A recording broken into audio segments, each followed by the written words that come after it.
Welcome to the Magna Carta Observatory webinar on the topic of university responsibility. I'm Giga Zadania from Ilia State University, Georgia, and I would like to start with a couple of moderators' announcements. First of all, I would like to ask you to keep the cameras and microphones off for the sake of better experience for everybody. I would also like to let you know that this session is being recorded and will be available in its entirety on MCO YouTube channel and website in the coming days. Well, it's not surprising that we would like to talk about universities' responsibility to society. As most of you surely know, a couple of months ago, the new Magna Carta Universitatum 2020 was signed. Its text, as you can also see in the brochure distributed to everybody registered for this webinar, gives special place to the issue of the university responsibility towards global society as well as local communities. One more recent development, there is a new research committee at the Magna Carta Observatory, and during its discussions, the same question of university responsibility was brought up as an issue of crucial importance. During this discussion, it was suggested that a special webinar will be devoted to this issue, and here we are, very happy to see that this interest is shared by many representatives of universities from all over the world. Our thanks should go to the Secretariat of Magna Carta Observatory and personally to David John Locke and Carla Pazzalia to have acted upon this suggestion and brought this webinar together. The issue of societal responsibility of universities is a very complex one indeed, having theoretical and practical implications, empirical and normative dimensions. To give you just one example, in the Magna Carta 2020 text, you will see the talk about universities' reliable contract with civil society. Now, there can be a reading of this phrase which assumes that civil society is something which exists alongside the university out there as a separate entity. But if we think about it deeper, the concept of civil society belongs to the discourse of the academia itself. It was introduced by philosophers a couple of centuries ago and is being researched at the present time by social scientists. And based exactly on this academic research, based on this university knowledge, there can be decisions made about which forms of societal self-organization should be regarded as civil and which not so much. You can imagine how crucial this knowledge and these decisions would be for the forms of societal engagement on the part of the university. Similar questions can be asked, among which the paramount is the issue of relationship between university autonomy and university responsibility, as well as the issue of different forms of engagement university responsibility takes. And I'm extremely happy to say that today's speakers are best equipped to ask these questions and clarify these issues. You can read background information on our speakers in the brochure I've just mentioned. Just a couple of words. We have a keynote speaker today, Chris Brink, a fellow member of this research committee, who, alongside with his impressive practical experience in the field, brings a fascinating theoretical approach to the table. I would very much like to mention that he is the author of an excellent book on the soul of university, which I strongly recommend to anybody who hasn't had a chance to look at it yet. From him, we expect the elucidation of foundational issues, so to say. But we are lucky today to have different perspectives on practical and institutional experiences linked with the question of university responsibility in different parts of the world as well. These perspectives will be presented to us by three additional speakers: Carmen Lamagna, Vice Chancellor of the American International University Bangladesh; Malin Thakur, Vice President of the University of Manchester, UK; and Robert Hollister, Senior Advisor, University Social Responsibility Network, Hong Kong. My final remark as a moderator: each participant can write questions in the chat section during the whole duration of the webinar. I will be selecting the questions based on their representative nature, as well as based on how conducive they can be to further discussion, and relay them to the speakers after all the presentations are over. And now I will give floor to the speakers, and I will only return after all four of them are through with their talks. Chris, you are the first speaker, so the floor is yours. Thank you, Giga. Thank you also for that little advertisement for my book. It's very much appreciated. Thank you for the invitation to speak to the Observatory. And hello and good day to everybody from South Africa in Cape Town. Lovely to be here. I'm now going to try and share my screen. This is always a bit of a tense moment. Right. I hope you now see a screen that says academic responsibility and university's role in society. We see it, Chris, yes. Well, thank you everybody for your patience. One of the disadvantages of being a retired academic is that you haven't kept up with all these technological gadgets. But there we are. My aim today, as Giga said, is I'm going to try and either plant in your head or cement in your head an idea. And that idea is the idea that there's something called academic responsibility, which is the logical counterpart, the a priori counterpart, if you like, of academic freedom. And I'll begin with what has become my signature tune. And it looks like this. There are two key questions for academia. This is a point I've made many, many times in many, many seminars. The first question is, what are we good at? And everybody, every professor, every university president, we are all very practiced in responding to this question. And we can reel off usually lots and lots of examples of things that we are good at. So I'm good at mathematics or at architecture or at English literature or whatever the case may be. But there's a second question and an equally important one, and that is, what are we good for?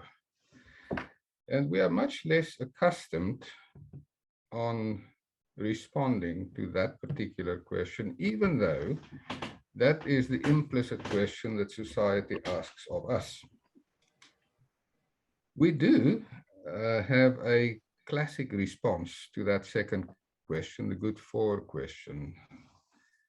And our classic response is what I call the invisible hand argument, with an acknowledgement to Adam Smith. Adam Smith, as you remember, said that in the market economy, supply will meet demand. There is an invisible hand at work.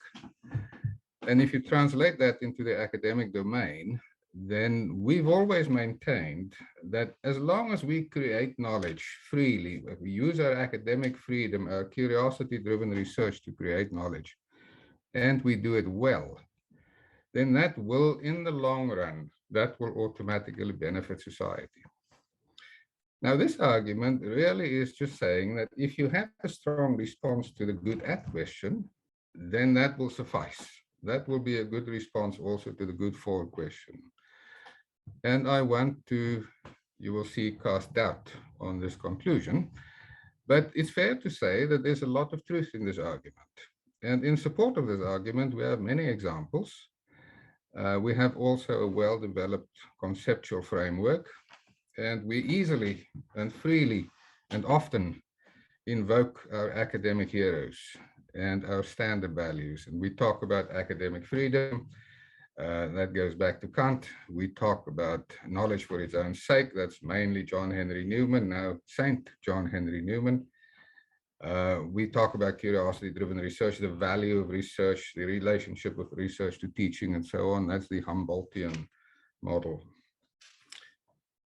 Nonetheless, for all of that, there is a global unease, both in society and in academia. There's a global unease about the legitimacy of our role in society.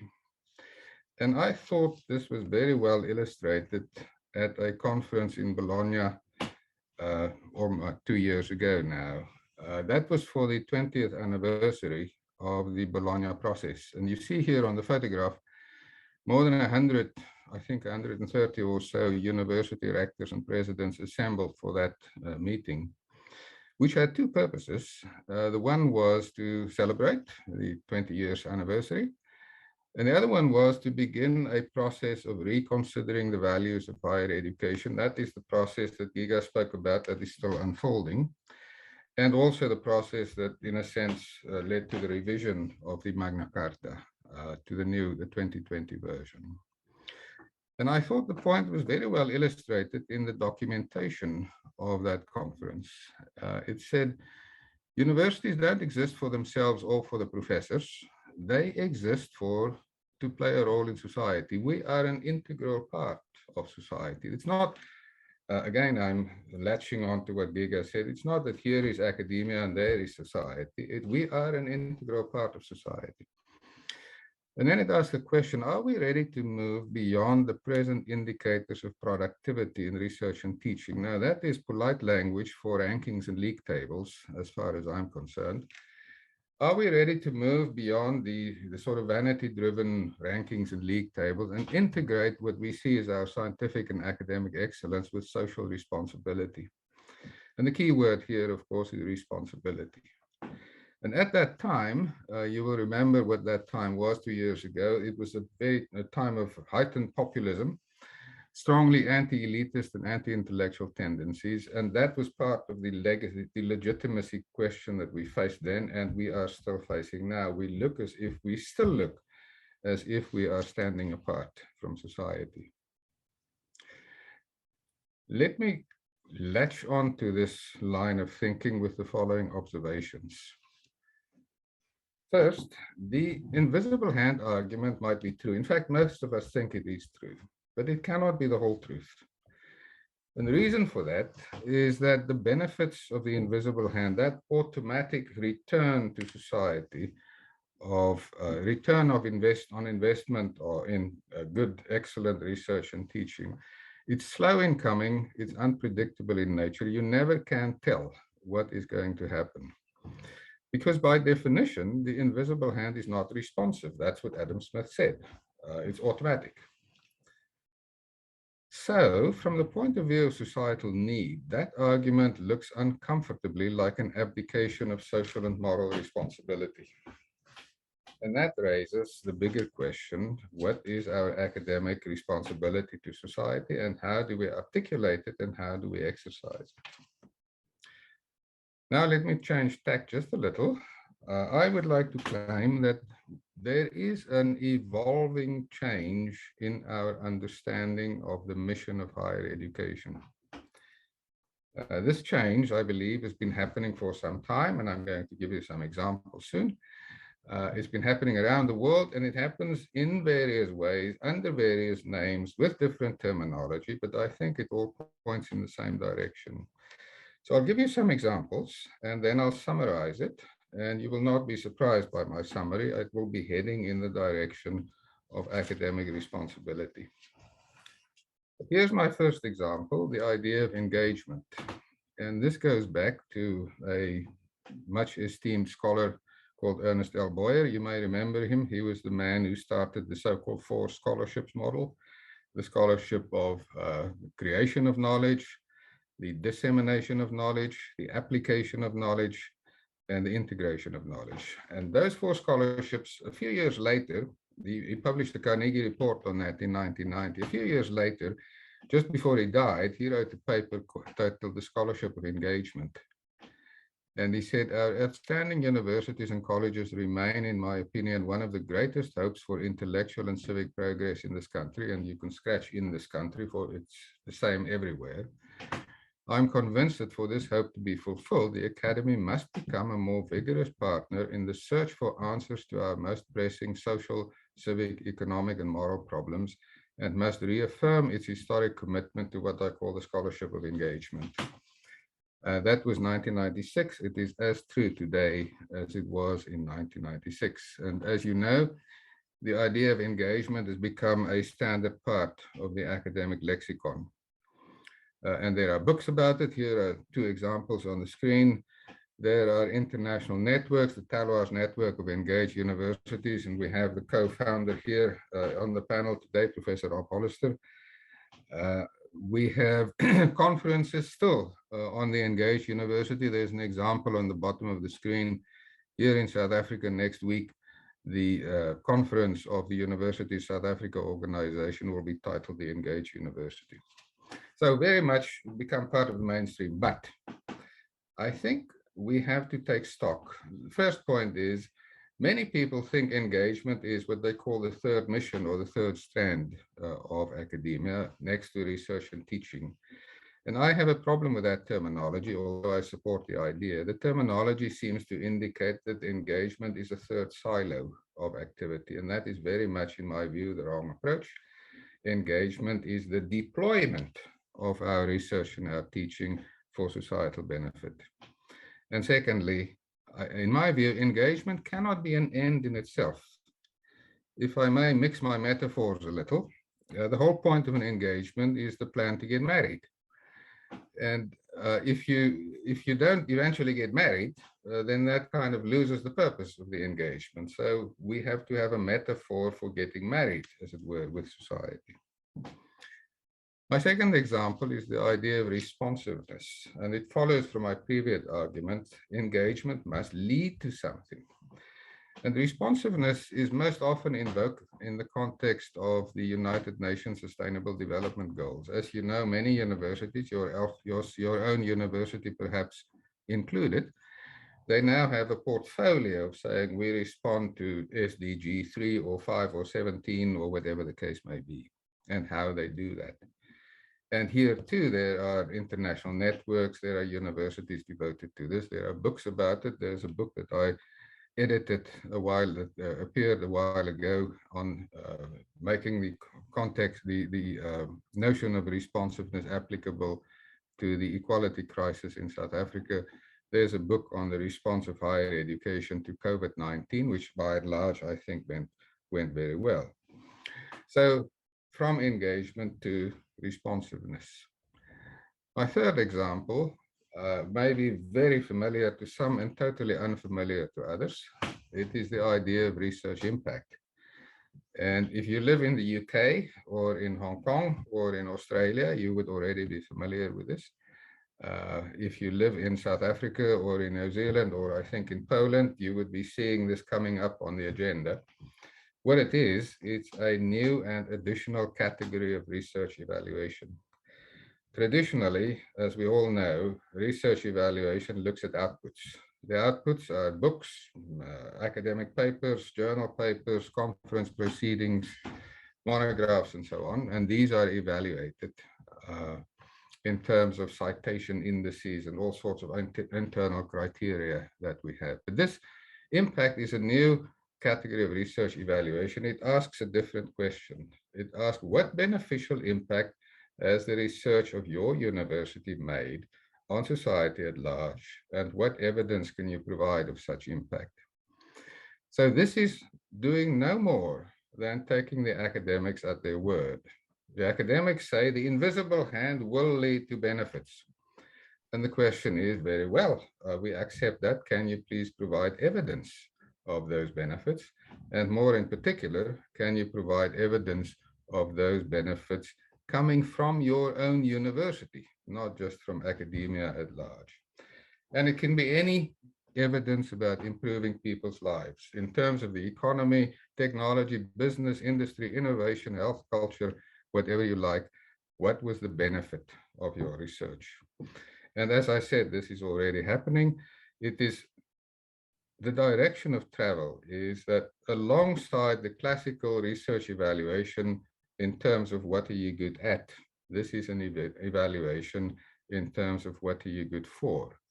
And it bears the imprimatur of the Global Research Council, which said that because political decision makers commit public funds to support and foster research, they quite reasonably expect to generate some measure of societal impact. I think not an unreasonable question.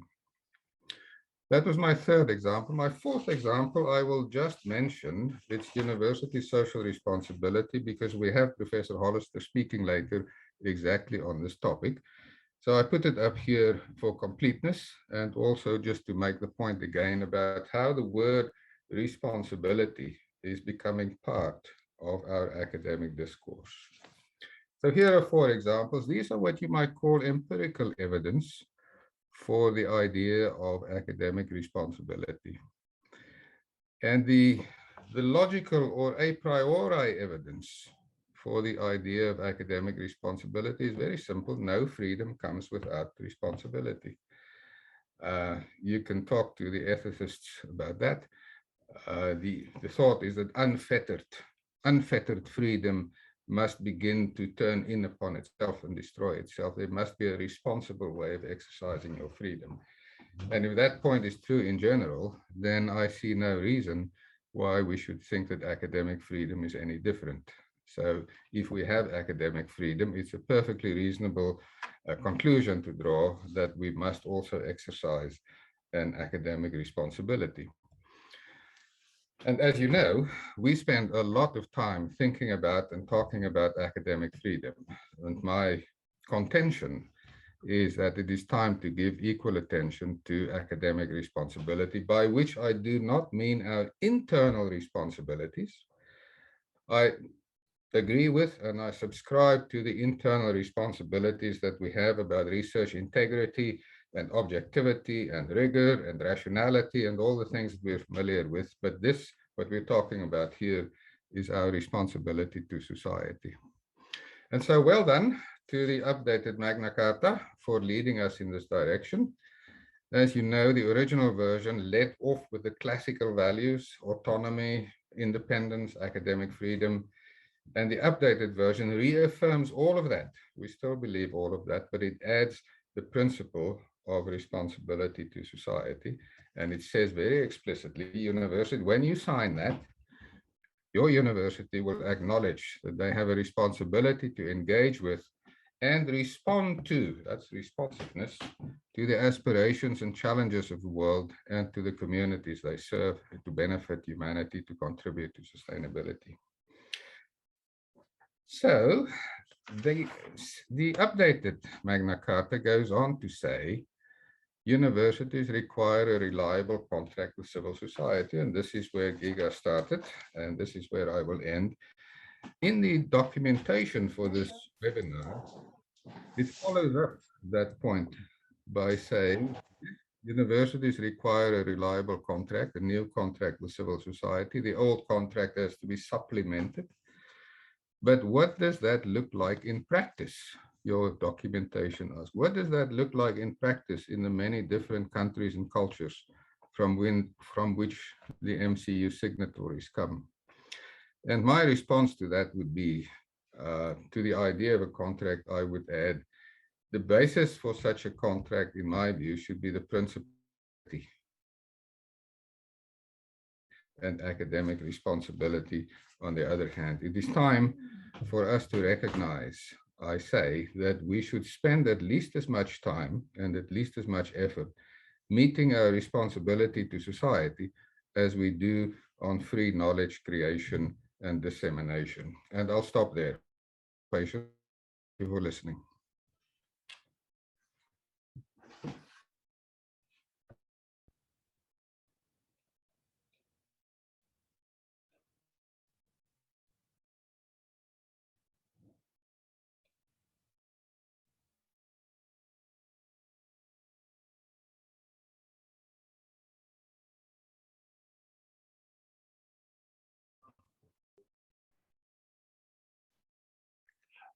Could we ask Carmen, please, to her presentation? Good afternoon, good morning, good evening, everyone. This is Carmen Magna from American International University, Bangladesh.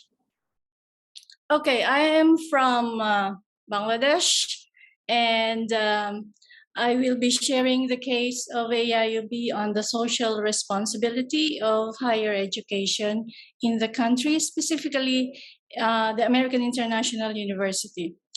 The universities are evolving together with society and are transforming into research organizations which educate responsible humans, develop state-of-the-art knowledge to solve the global issues, and share the knowledge so that it can make a positive contribution to the society. This and the fact that students are future leaders of business and government, and their future decisions and behavior determine the framework for sustainable development of the country can be a major reasons that underlie why universities are expected to be involved in social responsibility activities. The university social responsibility is a powerful tool for influencing environmental, cognitive, educational, and social aspects. The ability to balance stakeholders' expectations and university resources has become the USR core value.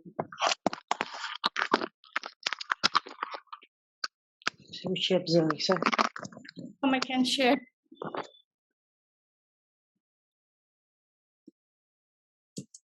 Okay.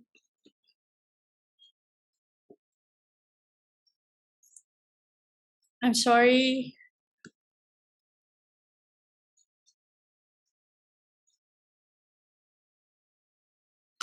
The current situation with the pandemic creates challenges for universities to remain committed to their SR efforts. The large-scale COVID-19 pandemic spread has transformed not only the traditional way of life, but also the way people receive higher education and its delivery. Where higher education is a basic norm and an important tool for social, economic, development, universities have faced a whole system of challenges to ensure quality to the education process.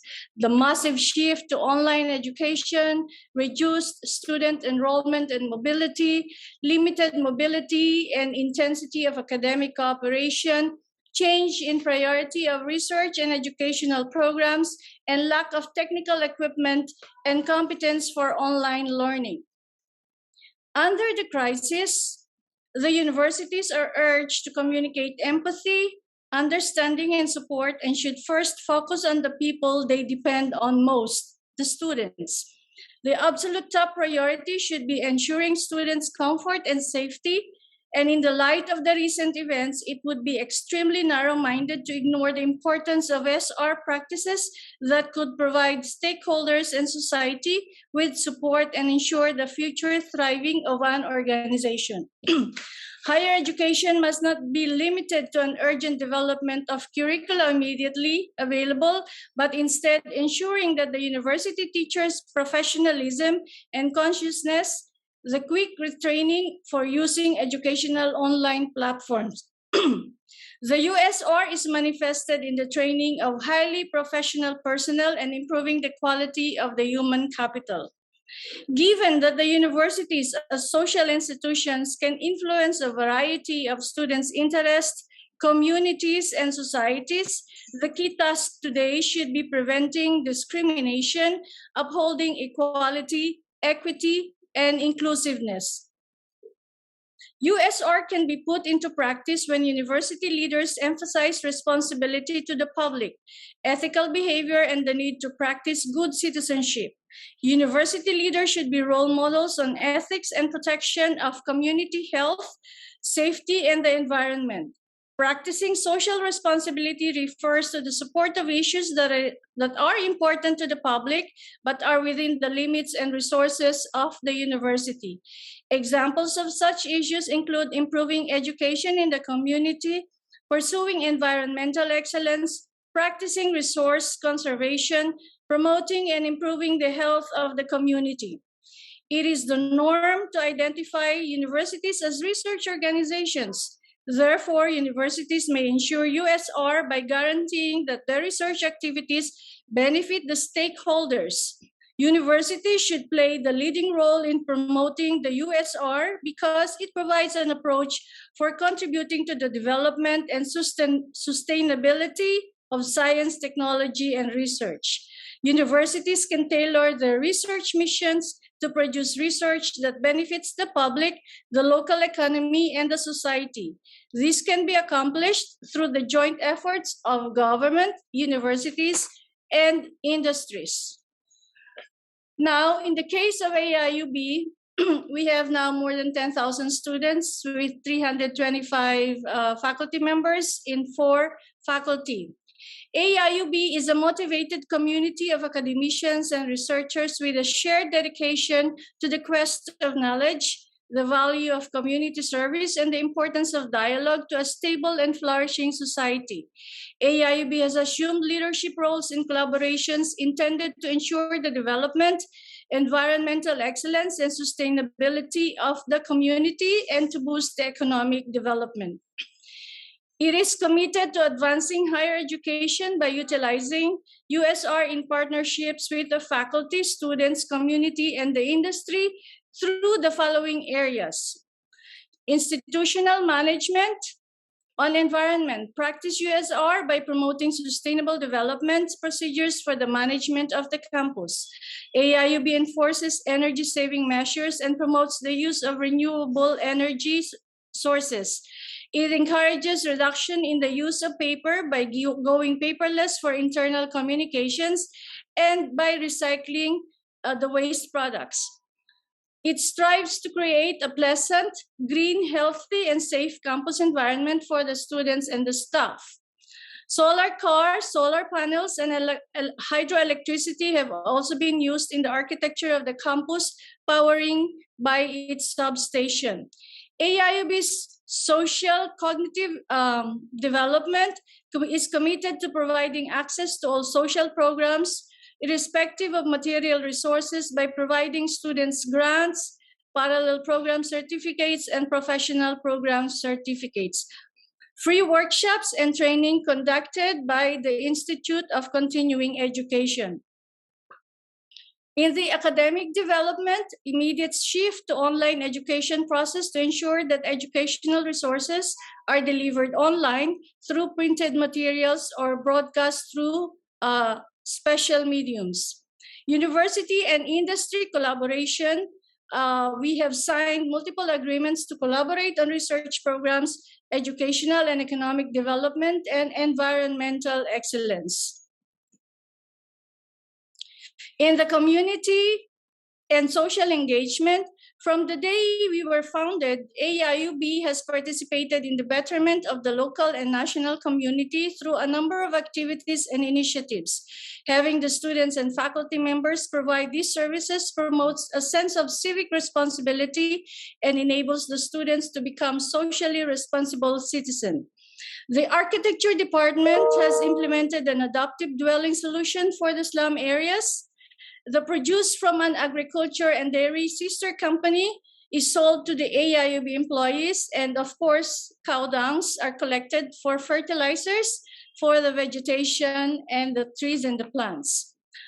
Practices USR through successful implementation of the service learning concept in civic engagement through Kath Pencil. Kath is the Bengali word for paper, and of course it's pencil.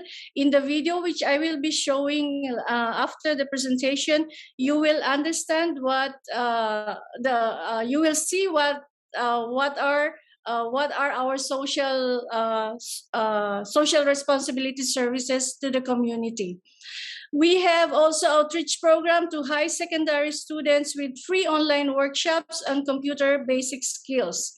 Now, what about after the pandemic? Of course, every university will be giving emotional support, health and wellness support, educational and administrative support. These practices are intertwined with social responsibility.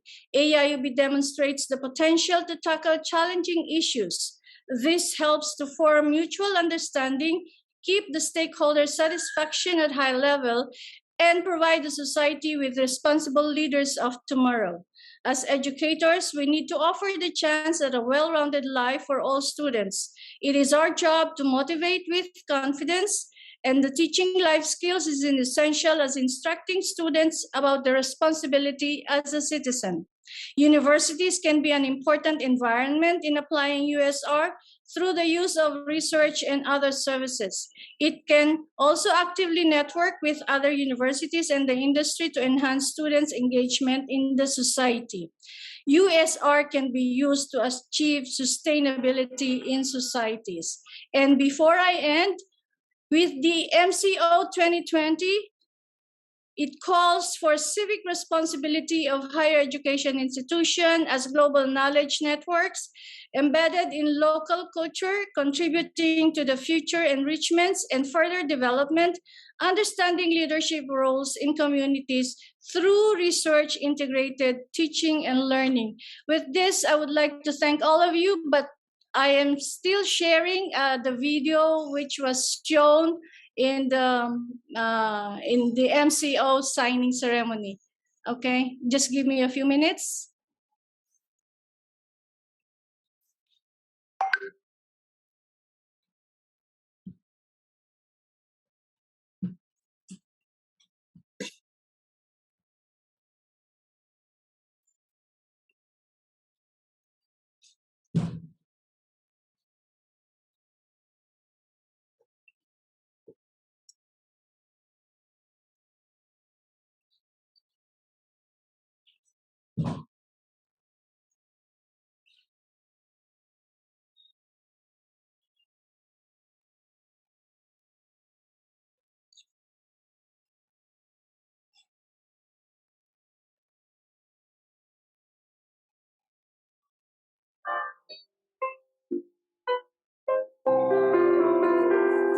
What we do in AIUB is we have implemented in our curriculum, in our programs, in our activities, even in researches, the value of sustainable development. They will always inspire you to think possibilities. The faculty members or the staff, they will always help you to do something innovative. If you consider the main problems of Dhaka city, the first two things that will come up is traffic jam and air pollution. We thought that we should make something that will help to reduce these problems. And I think there is no other better option than an electric car, because it is not going to emit any carbon dioxide or any harmful air particles. Also, it is going to help the traffic jam problems as well. When you really make something with your own hands and finally see it moving, it is really an emotional moment for you. We have an organization which has helped to give basic education to underprivileged kids. I'm a teacher here, and I also train the other volunteers. They are actually teaching speaking, writing, and other kind of communication skills. When you see the children are speaking or learning one word, they can write a word. It will give you that feel that you're in a haven. Hat Pencil is a safe haven. It is a community for them, because they don't have such kind of facility for everything. They don't have books and other stationaries or anything. So we provide them this kind of facilities. It will make them so happy. You can feel that vibe from their eyes or their faces. It's not only about having a good education here. We have to share this education to the underprivileged too. AIB has gone beyond books and the four walls of the classroom. They are now having practical applications of what they have learned inside the classroom, making them a global citizen who can now face the challenges of the competitive world. Thank you. Thank you.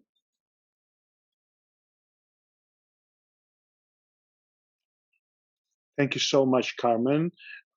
And now I would like to ask Malin to offer his talk. Hello, everyone. I'm Malin Thakur, Vice President of Social Responsibility at the University of Manchester in the UK. Thank you, David and Carla and MCO for asking me to speak here today. It's my pleasure to be here. I'm going to share our experience in embedding SR at the university. Given this is a case study, it's important that I focus on how we've embedded SR rather than on our individual programs. If you just give me a second, I will share my screen now.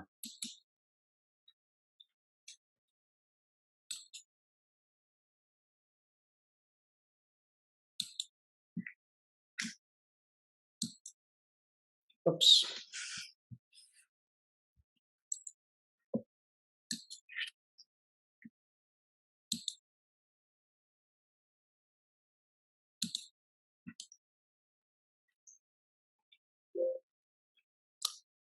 Just to give you, I presume everybody can see that. Please do shout out if you can't. Just to give you context of our university before I go on any further, we're a very large university, over 40,000 students, over 11,000 staff on a very big estate of over 200 buildings stretched out over a couple of miles. We offer a broad range of courses and have a very significant research portfolio. We also have 3 cultural institutions as part of the university: the Manchester Museum, Whitworth Art Gallery, and the Jodrell Bank Visitor Centre. We are very much part of our city, have very close working relationship and partnership with them on regional development, health and environment, and so on. We are the biggest employer in our city after the NHS and have a significant impact on its local economy. We are a significant anchor institution in our city. We've just announced the biggest civic universities agreement, along with other higher education establishments in our city region focused on addressing the needs of our communities. I hope that I'll convince you that this is not something that will work if we try to do this through expediency or because it's in vogue. There has to be a real culture of social responsibility in the organization, coupled with commitment. In describing what's been important to us in embedding SR at our university, I'm going to focus on 5 key things: our past, our purpose, our people, our programs, and our performance. It is important that we are able to demonstrate what we are good at and genuinely making a difference and where we can do better. I want to start with our past, as I said, a historical perspective, because I want to demonstrate to you that social responsibility has been very much part of the DNA of our university from the very beginning. Our history has clearly helped us frame what we do today. We have, for much of our 200-year history, shaped society and social movements. Our university was forged in the city that was at the heart of industrial revolution and of social reform. The city was home to the suffrage movement, trade unions movement, cooperative movement, and so on. The spirit has been very much part of the fabric of the university right from the beginning. Over the years, the university has played a significant role in revolutions in science.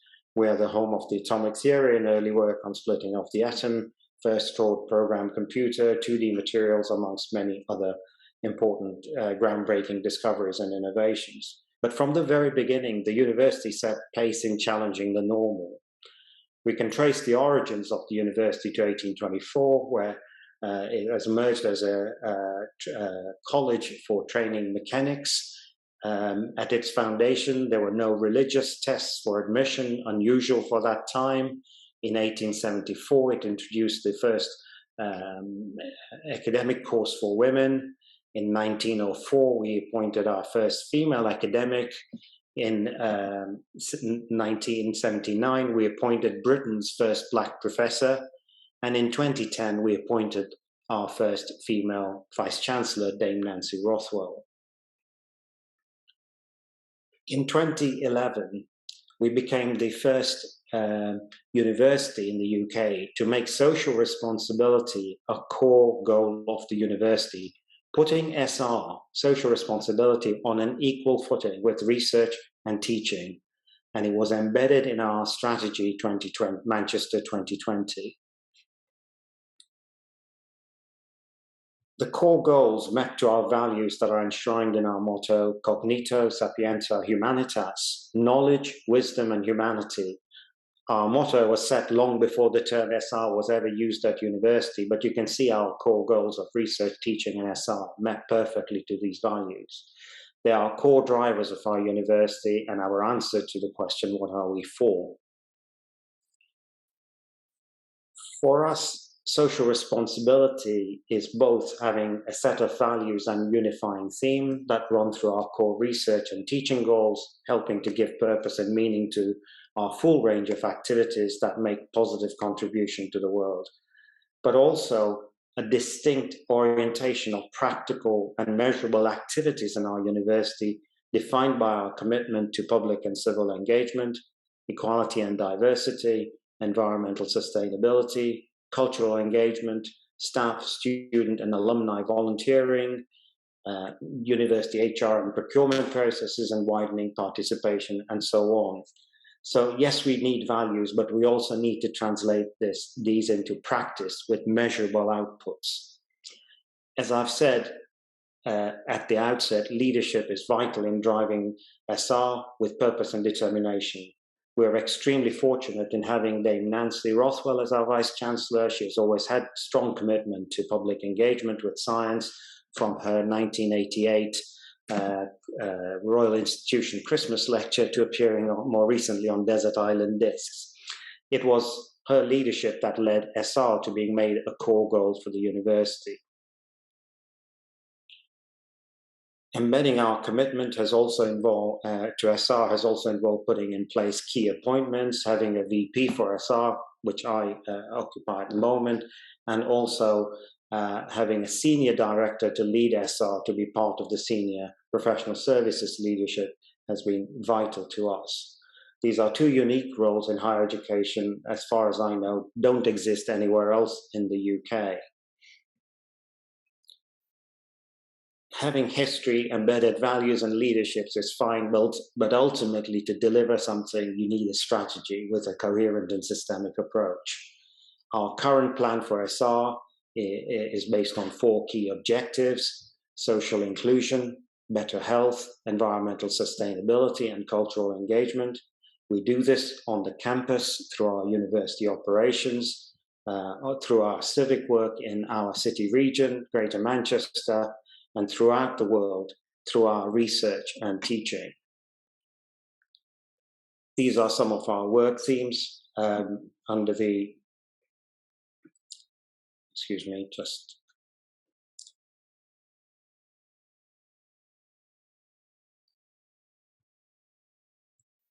These are some of our programs of work under these themes, and I'll just give you one example because of time limitation. If we take social inclusion right over here, skills and employment levels in some of our local communities are some of the lowest in the UK. We are helping to address this through our leadership of The Works, which is an innovative employment and training initiative at the heart of our local communities in one of our most deprived regions in Manchester. The Works is transforming the life chances of local residents in some of the most disadvantaged areas of the UK.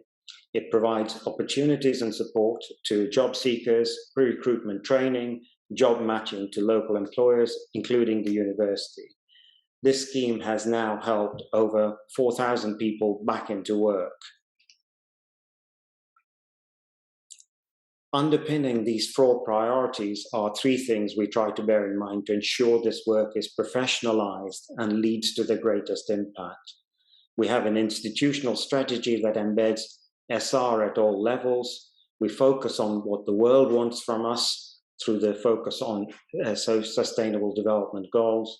We focus what our city region wants us from our civic engagement program, and we communicate what we do supporting quality public engagement by our staff, students, and alumni. We recognize and reward contribution to SR. We audit and evaluate everything we do in SR to make sure it's having an impact. And we hold a mirror up to ourselves. Is the way we conduct our business and operations socially responsible? And as I said before, we involve and engage our staff, students, alumni, and our external partners in our social responsibility agenda. It is important that we can demonstrate what we do is meaningful. Social responsibility and environmental responsibility are 2 of our 8 high-level aims for the university. We have 2 measures that we use to measure our impact: the Times Higher Impact Ranking for performance in meeting United Nations Sustainable Development Goals, and the other is the UKRI Research England's Knowledge Exchange Framework segment for public and community engagement. The Times Higher Ranking, which I'm sure you're all familiar with, no ranking is perfect, and this one has many methodological idiosyncrasies, but as long as we understand the caveats and limitations and measures, this does take 325 pieces of information and allows us to track our global position across a wide range of indicators: research impact, teaching impact, public engagement, and our own operations and processes. We've been top in the UK in each year since it was introduced, and it was a major boost to us to see that 10 years after we placed social responsibility as one of our 3 core goals, we came out top globally in 2021. The KEF is an English indicator that looks at universities' knowledge exchange activities. In UK, we've had the research assessment exercise known as REF, and then teaching assessment exercise known as TEF. So KEF, if you pardon my language, is another effing framework. This places all the universities in deciles for different elements of their activities. Our desire was to be in the top decile for public and community engagement, and we achieved this in the first year of KEF 2021. So what lessons have we learned? It's important to have a strategy. Leadership is vital to success in this area, and you need this in both academic and professional sectors.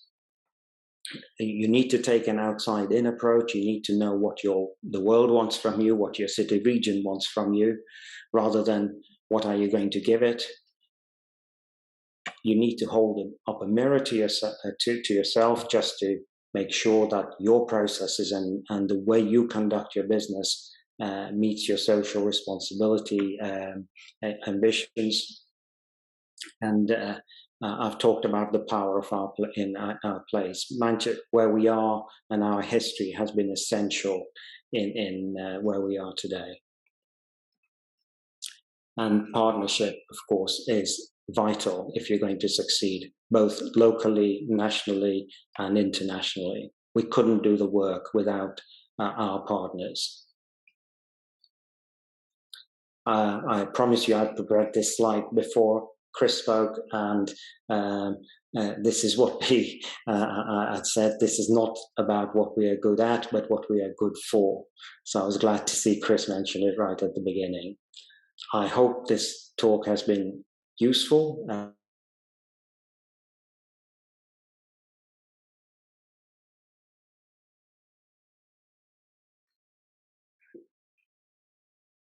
Finally, these are just our contact details if we can provide you with any further information.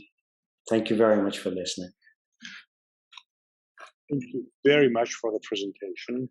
Very impressive presentation indeed. And I would like to give the floor to Robert Hollister now. Hello, colleagues from around the world. Greetings, signatories of the Magna Carta Universitatum, an incredibly important framework for action going forward. We've just heard two, really compelling accounts of highly effective university social responsibility. And I must say that every time I have the opportunity to listen to Chris Brink, I get re-energized about the opportunities with respect to the evolving contract between academia and society. Speaking now, right after these two such fascinating and instructive institutional case studies, I wanted just to note that in addition to the work of individual institutions, it's really striking to see the expansion of international networks on this topic. Groups, clusters, coalitions of universities that are growing in number and also in their achievements and their capabilities. We really are witnessing a large and continuing increase in the number and the value of university coalitions that are focused on social responsibility. And these alliances both reflect the dramatic expansion globally of our movement beyond the ivory tower, but they also constitute a major and an important element going forward of organizational infrastructure. These networks are taking consequential action, elevating the core functions of teaching and research of our institutions, and also addressing societal challenges in exactly the ways that the wonderful last two case examples from Bangladesh and Manchester illustrated. And another, I think, key piece of what we're seeing at present is a very heartening growth in collaboration among these several networks. So my case study is about collective action by one of these higher education coalitions. It's called the University Social Responsibility Network, USRN for short. I'm honored to serve as senior advisor of USRN. So in my remarks, I'd like to first describe the approach and experience to date of the University Social Responsibility Network. And second, to reflect briefly on how this particular network illustrates much broader themes with respect to the role of an expanding group of national and global coalitions of higher education institutions and how they're advancing university social responsibility. USRN was initiated by Hong Kong Polytechnic University in 2015. That year, on the occasion of PolyU's 75th anniversary, the university took a really dramatic step. They celebrated their anniversary in part by instituting a new requirement that literally all of their undergraduate students would take a community service learning course, and that would be a graduation requirement. And the significance of that step was that it constitutes really an institutional commitment that all of their students be not only proficient in their chosen field, but also incorporate and develop values and skills to be leaders for positive change. And then, of course, to implement this bold innovation, Hong Kong PolyU invested extensively in training and supporting faculty and in organizing and maintaining working ties with an expanding group of community partners. At the same time, Hong Kong PolyU invited a group of 13 other universities to join them in an ongoing network of exchange and joint action. Our network has two main purposes: to advance the social responsibility work of member institutions, and equally important, to work together to accelerate the global movement beyond the ivory tower. We are intentionally modest in size in order to facilitate focus on a limited number of joint projects. There are 14 founding members, a very geographically diverse group. We've grown gradually. As of just a week ago, we've now become a coalition of 14. We're very excited to welcome 3 new members that include the University of Iceland, Ateneo University de Manila in the Philippines, and Rhodes University in South Africa.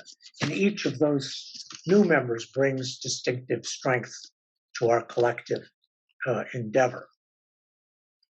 The geographic diversity of USRN includes strong representation in Asia, including 3 mainland Chinese universities. We are a group in different stages of the development of our social responsibility efforts. but we strongly share a common vision and operating as we are in different contexts. Primary activities of USRN are first and foremost building staff capabilities, hosting periodic conferences, providing opportunities for student service project exchange, and most recently an online course that features the experience of 7 of our members. Our approach is very much organized around trying to tap the distinctive strengths of our member institutions. For example, a couple of our members have special focus on response and prevention of natural disasters, Sichuan and Kyoto University, or in the area of community partnerships, the extraordinary work of University of Pretoria. The staff development program I wanted to just mention quickly has had especially high impact, focuses on intensive site visits organized by one member. Members from around the world gather for 2 to 3 days to see and experience firsthand the work of the hosting institution, ranging from Manchester to Sao Paulo to Pretoria. And the next site visit staff development effort will occur in March at Simon Fraser University in Vancouver, Canada, highlighting their special expertise around the university as convener of democratic activity and process. To date, ingredients of what we've been able to do together through this network include a strong and well-supported secretariat, a commitment to being co-owned and convened and governed by members, and an approach that the members share responsibility for planning and running each of the primary activities that I mentioned earlier. I'm glad to report that USRN has had some considerable success to date, helping member institutions strengthen their social responsibility and working together to advance this global movement. But I want to end up by emphasizing also the USRN is hardly unique. Our experience illustrates the achievements, the strategies, and also the future potential of several other global networks. It's amazing just in the last few years to see some new networks with a specific focus on social responsibility come into being and expand. Quick examples: the Aurora Universities Network, 9 universities from 9 European countries. A marvelous set of very practical working groups define their efforts. I'm impressed similarly with the relatively new European Association of Service Learning in Higher Education. And also the Open Society University Network, co-founded by Bard College and Central European University, with a special focus on issues of access.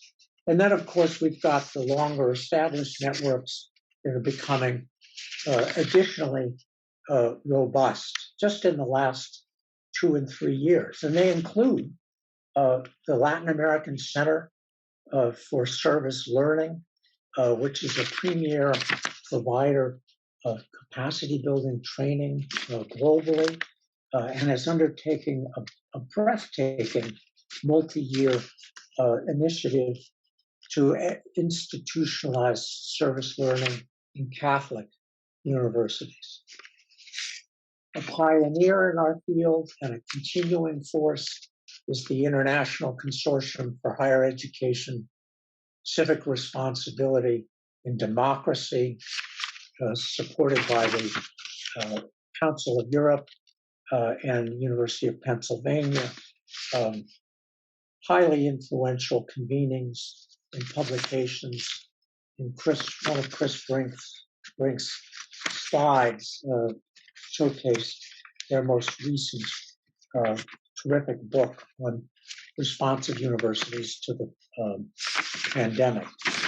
And then finally, the Thakur network of engaged universities that plays a unique role as a network of networks. And serendipitously, the Thakur Network Leadership Conference 2021, an entirely virtual conference, is starting tomorrow. It has a terrific program organized around presentations by several partner networks. Please consider joining me in attending. You can easily register online. But just to wrap up, I think we're really at a very promising period in this dimension of higher education. Universities that are serious about elevating their social responsibility no longer need to start from scratch. They can learn from and adapt approaches used by sister institutions around the world. We now have at our fingertips an online virtual library of information about what works and doesn't. I want to finish up by encouraging participants in this webinar to participate actively in the Magna Carta Observatory, which is a natural and highly influential vehicle for exchange and collaboration around our topic. Thank you very much for each of your contributions to university social responsibility in your respective institutions, and I hope increasingly working together through the networks in our regions and globally. Thank you very much, Robert, for this very impressive presentation. And actually, we can confidently say that all four presentations offered us both deep and comprehensive vision of the university's responsibility to society, and we have received a well-balanced mixture of theoretical vision and the presentation of best practices existing in distinguished institutions, but in very different settings. So this has been a extremely interesting experience, and I'm sure I'm not the only one who thinks that. And we have received some questions because we have moved to the Q&A part of the webinar, and I encourage you to ask some questions before we have time. And first question I would like to ask to all speakers of the webinar is at the first glance simple but very foundational one, and the question is, how can universities meet society needs when society itself is changing at an unprecedented pace? And I think that this can be kind of made more general by asking at which point university should intervene, how the decision is to be made actually about the intervention, on what the universities should be based when they intervene and engage with civil society. And I would like to know your experiences, your perhaps more theoretical reflection on how this could work. Please.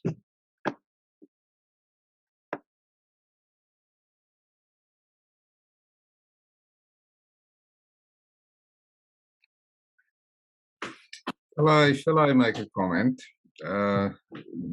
We might as well do this alphabetically.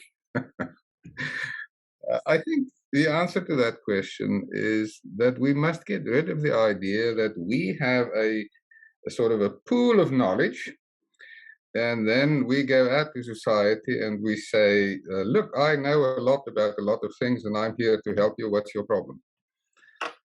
It really should be a collaborative endeavor. You will know about the phrase, the co-production of knowledge, and you will know about the idea that engagement is a two-way street.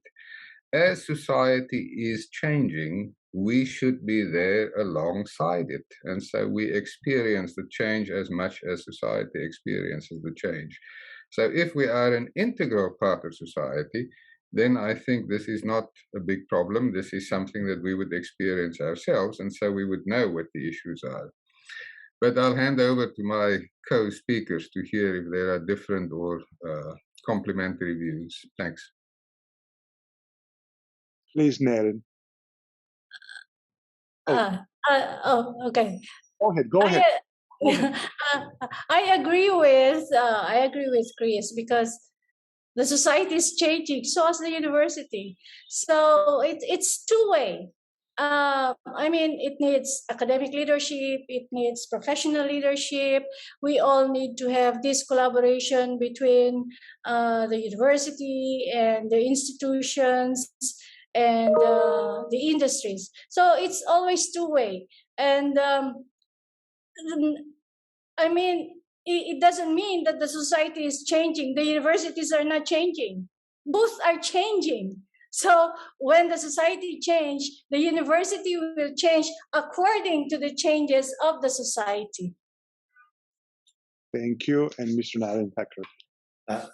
Thank you. I agree with what Chris and Carmen sort of just said.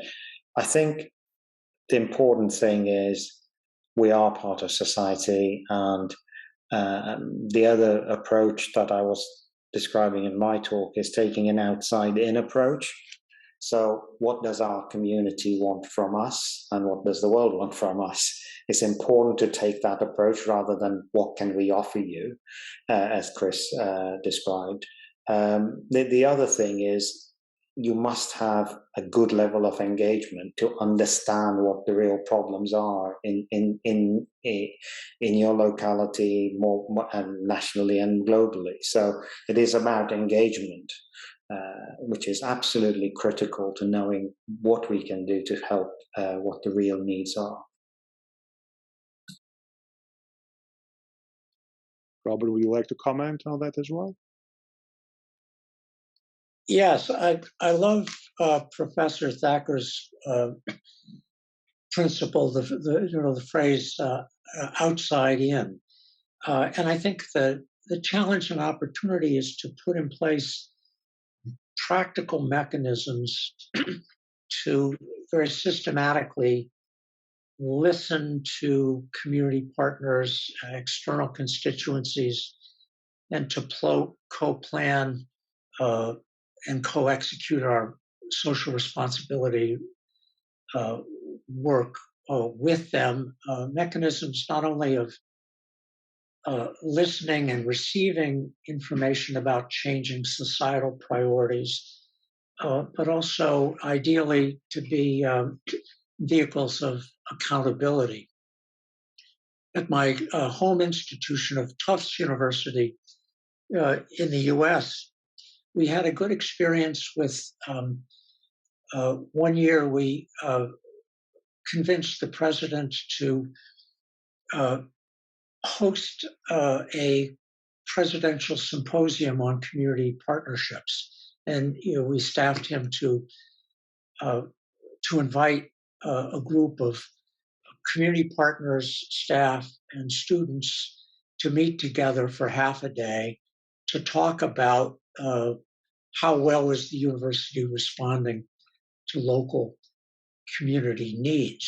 And it turned out to be such a spirited and high impact exchange that it immediately became an annual occasion where the president, where the community constituencies had direct access to the top leadership of the university, and they became a regular forum for assessment and planning for what our community responsibility work would focus on going forward.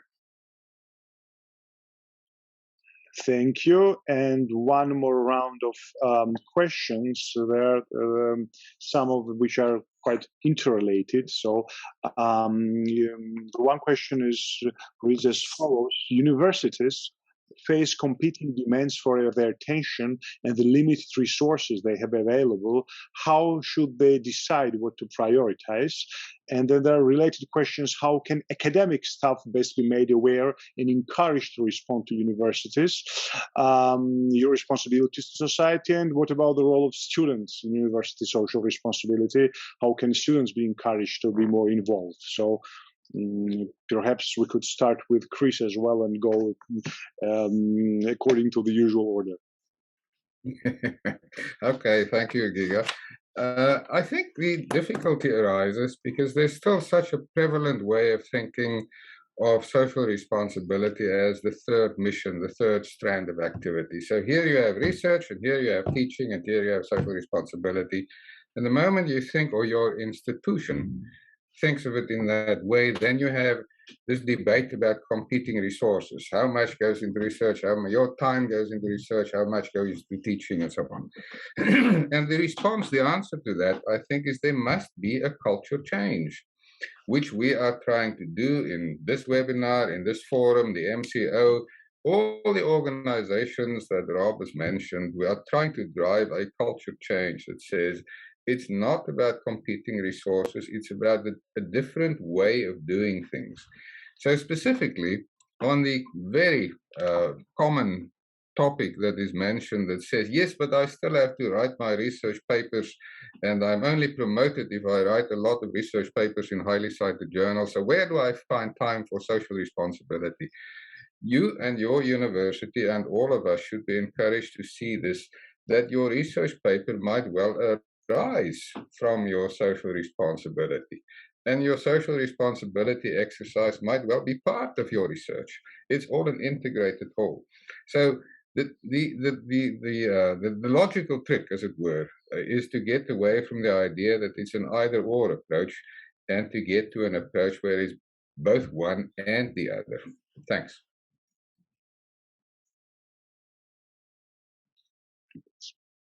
Please, Richard. I think.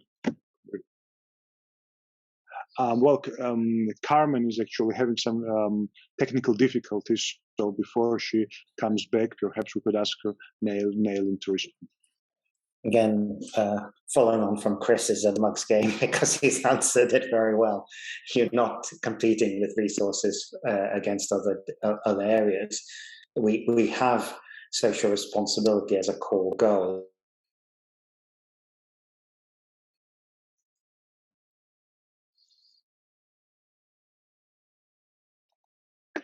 I think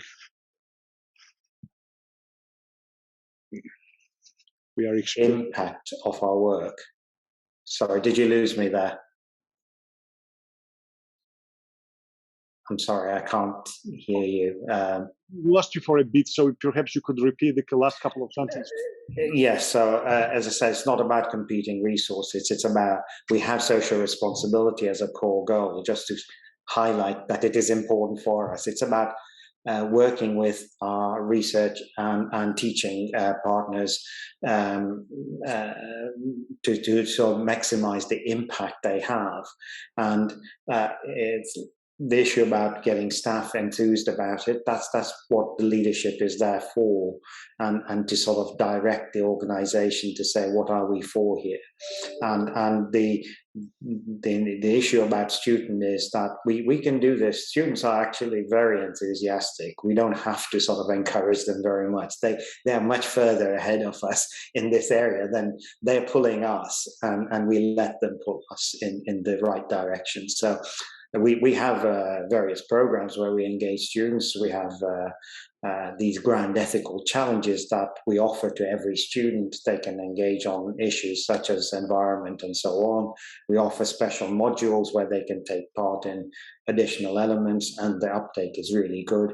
And we make it easy for them to sort of participate in volunteering, but also lots of other activities, so that they can see the benefit of what they do. But also the way to engage students also by setting good examples. So as a staff members, we have to, and as an organization, by doing the right things, we set a really good example. Yes, and Carmen is back. Would you like to say a couple of words about this last questions? Okay. And Robert, perhaps then. Yeah, no, I would just underscore what Chris Brink and Malin have said. The importance of thinking in terms and acting in terms of integrating and aligning social responsibility work. I think we've got increasing evidence of how high quality engaged teaching and engaged research is a route to higher quality, is really a route to fulfilling and elevating our performance of our responsibility to society, but can be a pathway to higher quality education and higher quality research. I think we see many examples of this. I think collectively, there's a really interesting opportunity indeed to build that evidence base, because like any movement within higher education, we can tend to be long on rhetoric and short on evidence. And I think at this stage of USR, that could be an area of good opportunity for collective research about student learning outcomes and also about research productivity. Thank you. And the last question is actually, because we only have a couple of minutes left, is seems like an important one. It comes from Brazil, and the question is about the universities which see their services business in education. So education is not understood as a public good, and therefore financial, technological, and other resources are directed to the talent students. So how can universities overcome this irreconcilable issue of market interest versus an education seen as public good? That's the question, and if they're interested to answer it. Well, I'll say 30 seconds worth. Again, it's part of this culture change that I think we've reached a stage where we can assert the university is not a business. It must be business-like. If you've ever been a university president or a leader of a big center, you will know you have to be pretty business-like about it. But it's not about the bottom line expressed in terms of dollars. And I think you can tell in any national jurisdiction and in any university setup that if you only see your university as a business, you are beginning to shoot yourself in the foot because of the culture change that is happening internationally. And I'll stop there. Thanks.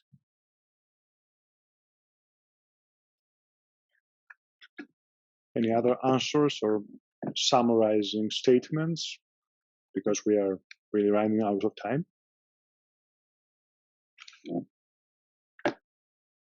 Okay, great. Well, I would like to thank again our distinguished presenters for their extremely interesting talks. I'll thank all the participants for their interest and their engagement, and of course, MCO Secretariat for making all this possible. At the end, I would like to ask you that, in the brochure which was sent to you, there is a link at the last page to a feedback form, and please fill it out and send it back to MCO so that we know what you think and what your wishes are, to take them into account. And I wish you a nice time of the day or night which you are currently experiencing and living. All the best.